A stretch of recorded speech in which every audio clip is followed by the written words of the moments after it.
اگلی دعا پہ چلتے ہیں۔ 13واں عمل، 13 نمبر دعا، آپ کے سونے کا عمل۔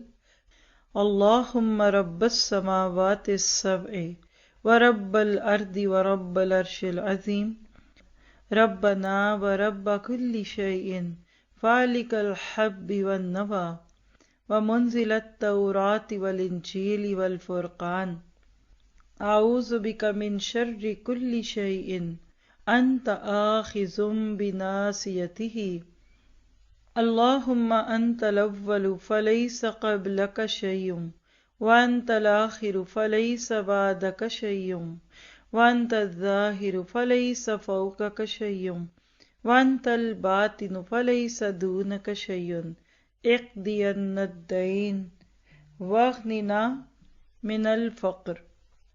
اے اللہ، ساتوں آسمانوں کے رب اور زمین کے رب اور عرش عظیم کے رب، اے ہمارے اور ہر چیز کے رب، اے دانے اور گٹھلیوں کو پھاڑنے والے، اور اے تورات اور انجیل اور فرقان یعنی قرآن مجید کو نازل کرنے والے، میں تجھ سے ہر اس چیز کے شر سے پناہ مانگتا ہوں جس کی پیشانی کو تو پکڑے ہوئے ہے۔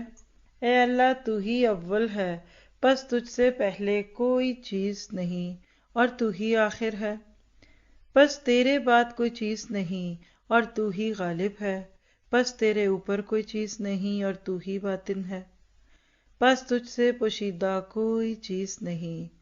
ہم سے ہمارا قرض ادا کر دے اور ہمیں فقر سے نکال کر غنی بنا دے۔